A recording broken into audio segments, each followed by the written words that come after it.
হাদির জিন্দাবাদ, হাদি তুই ফিরে আয় থেকে শুরু করে আবু উমেদার কণ্ঠে যে কবিতাগুলো ফুটে উঠেছে এবং একদম প্রথম কবিতা জিয়া হকের লেখা, গুলি টুলি হাদিদের চুলটাও ছেড়ে না, গুলি করে খুন করে থামাবে কে হাদিকে, শুয়োরের বাচ্চারা চেনে না আজাদিকে। এমন কবিতা, এমন কণ্ঠ যার কলম থেকে বেরিয়েছেন তিনি জিয়া হক। আপনারা কীর্তনী করলে চলবে না, ছবি না তুলে করে তালি।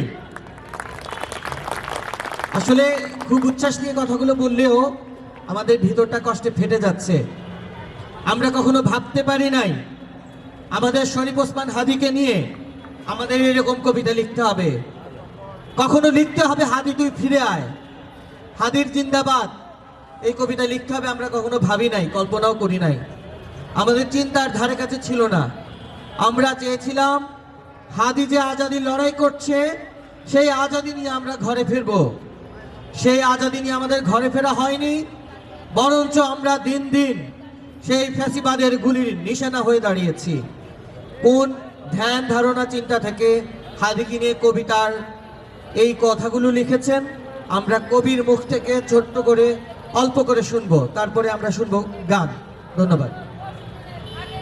আসসালামু আলাইকুম রহমতুল্লাহ। আসলে শরীফ ওসমান বিন হাদি ভাইকে আমরা ওসমান ভাই নামে ডাকতাম, আমাদের সহপাঠী বন্ধু। 2000 সাল থেকে তার সাথে পরিচয়, বন্ধুত্ব এবং একসাথে পথ চলা, মানে তার সাথে একসাথে এক রুম শেয়ার করছি, একসাথে থাকছি, মানে অগণিত স্মৃতি তার সাথে। আর এই কবিতাগুলি যখন লিখেছি তখন আমার কাছে মনে হয় যে আমি আমার ভেতরে ছিলাম না আর কি।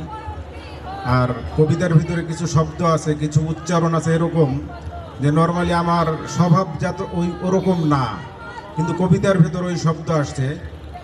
অনেকে অনেক ধরনের কথা বলছেন। একটু আগে কবি আবিদ আজম ভাই বলতেছিলেন, জিয়া তুমি আমাদের সবার কথা জাস্ট তোমার উপরে নাজিল হয়েছে, তুমি ওইভাবে লিখেছো।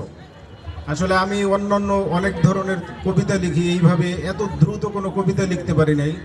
মনে হয় যেন মুখস্থ কবিতা লিখলে যেইভাবে আসে, যেমন গুলি টুলি হাদিদের চুলটাও ছেড়ে না, এটা আমার মনে হয় যেন 4-5 মিনিটের লেখা। এরপর হাদির জিন্দাবাদ মুখস্থ যেইভাবে লিখলে, একটা লেখা লিখলে যেইভাবে আসে ওইভাবে লেখা। হাদি দুই ফিরে আয় সেম।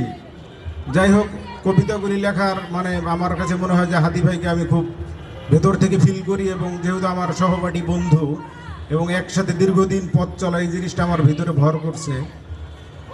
আমি চাই হাদি ভাইয়ের চিন্তা চেতনা, দর্শন এবং হাদি ভাইয়ের বিপ্লব, ইনসাফ এগুলি আমাদের মাধ্যমে টিকে থাক, আমাদের রাষ্ট্রে ইনসাফ কায়েম হোক এবং রাষ্ট্র থেকে এই ইনসাফ সারা ওয়ার্ল্ডে কায়েম হোক।